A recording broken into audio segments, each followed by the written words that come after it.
wadamada gartay gobanimada yada garwaaqsaday xornimooyinan gaarugooy gaygii kaste guushayada jecel abal gunahban gaarugu haya abal gunahban abal gunahban gaarugu haya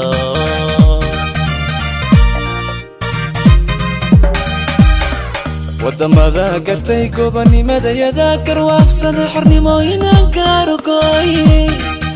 gaygii kaste guushayada jecel abal gunahban gaarugu haya abal gunahban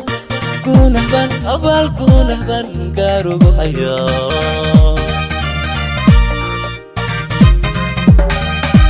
midku gaasiro gushada nicay كنت هوسيو كودكن كلا صعدا قربي وحقال كعلي قدقو لي بحكي كان يكي كلا دي اوغا كي كلا دي اوغاي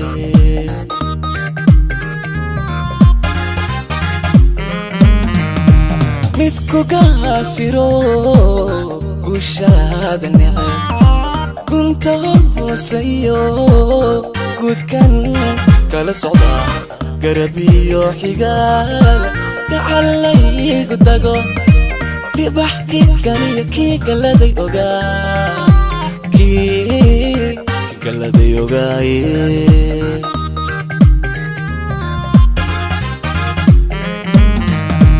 كلا قاريتكني كقرقاريو منكي قوينيو عذونا قبضا قباي حاسكي كوهي المدى وحادي قوين وقلبضي كنيه عوري لقا قوري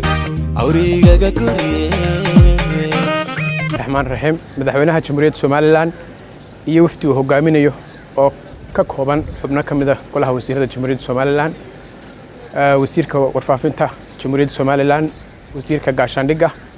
waxa uu si nabad ah ku soo gaaray dalka Djibouti aynu walaalaha nahay ujeedada socodka madaxweynaha Jamhuuriyadda Soomaaliland waxa weeye martiqaad rasmi ah oo uu ka helay walaalkii madaxweynaha Jamhuuriyadda Djibouti mudane Ismaaciil Cumar Geele ujeedada safarka madaxweynuhu waxa weeye inuu ka qayb galo caleemasaarka madaxweynaha Jamhuuriyadda Djibouti oo berito la ka dhici doona caasimadda Jamhuuriyadda Djibouti madaxweynaha waxa si sharaf leh loogu soo dhaweeyay dalka Djibouti waxa soo dhaweeyay ra'iisul wasaaraha dalka Djibouti si nabad ah ayuu madaxweynuhu ku soo gaaray insha Allah subaxana waxa uu ka qayb gali doona caleemasaarka madaxweynaha waxaan runtii aad iyo aad uga mahadnaqaynaa dawladda walaalaha nahay Djibouti soo dhaweynta qiimaha leh ay u sameeyeen madaxweynaha Jamhuuriyadda Soomaaliland waxaanaynu u rajaynaynaa horumar iyo barwaaqo waxaanu ku amaanaynaa madaxweynaha Jamhuuriyadda Djibouti hogaaminta wanaagsan iyo horumarka uu gaarsiiyay muddadii uu ahaa madaxweynaha dalka Djibouti aad iyo aad baa u mahadsantahay